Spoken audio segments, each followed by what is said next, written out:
We heard from Trevor that you guys were making a documentary. I was wondering if we could interview you. Yeah, we'd love to. Hi, I'm Emily.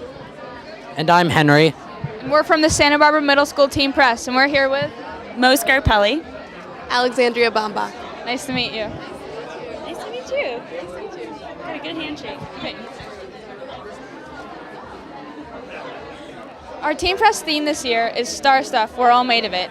How do you use your light to turn people on and make them shine? Good question. I couldn't hear it. How do you use your light to turn people on and make them shine? And make them shine? I find inspiration through stories. That is what makes my light shine because I love stories. I think it is what brings people together. It creates empathy, and I think when people have empathy with other people, it makes their light shine too. Who is a celebrity or star that inspires you and guides you? Celebrity or star that guides you?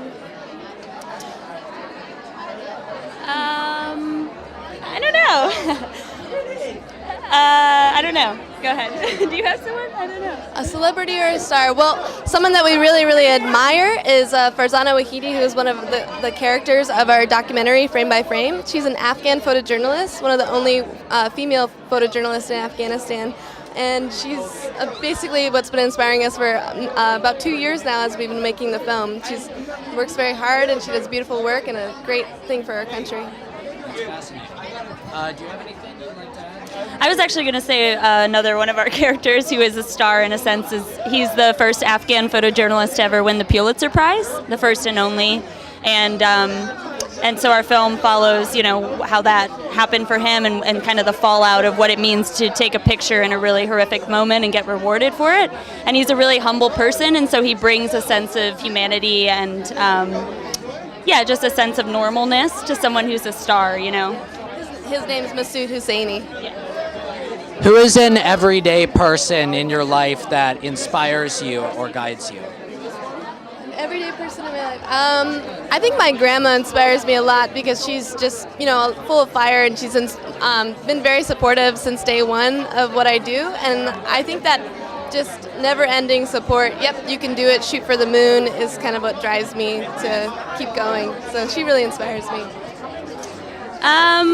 Well, I think it's every day for us because we're editing, and sorry to go back to our characters, but one of our characters is an older gentleman named Najibola, and he is kind of this oracle of photojournalism in Afghanistan, and so we've been editing the footage, and we get to kind of rewatch, what we filmed with him and his interviews and the things that he brings about the importance of photojournalism and the importance of photography to the world. I think it's really important, and so we're editing, so we get to rewatch our characters over and over. So we're pretty inspired by them every day.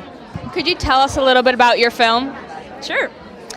So in the 90s, the Taliban banned photography completely in Afghanistan, along with other media like radio, television, and music. And after 9/11 and the U.S. invaded, the Taliban left Kabul, and it kind of opened up this space, right? Because photography was completely banned and no one was taking photographs.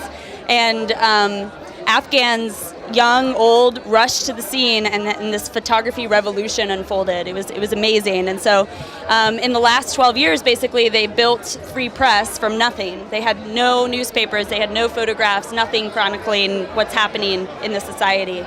And so we went to kind of follow up on what, 10, 12 years into this revolution, what are the obstacles for this free press, for this young free press? And we met 4 people who are just iconic characters and all have very unique perspectives on what they're doing and how they're doing it.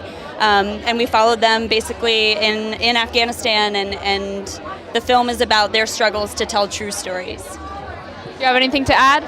The film is called Frame by Frame, and we're hoping to premiere it in 2015. And so I heard that you went to Afghanistan. How did that change your views on this topic when you actually got to meet the people and be in the place? Great question. I think actually going to Afghanistan was such an eye-opener for both of us. We wanted to go open to story and to know what the actual story was, and getting to meet the people there and We worked really closely with two Afghan guys. One was our fixer, one was our driver, and it was the four of us the whole time, and we got really close with these people as well as with our characters. And I think it's such a vibrant, beautiful place, lots of fruit, lots really hospitable, like old men with tea and just like very kind people. And so we're really excited to show that side of Afghanistan because sometimes we only see one side. Thank you so much. Yeah, thank you. The film sounds so interesting. Yeah, frame by frame. You Yeah, too. thanks again. Thank you.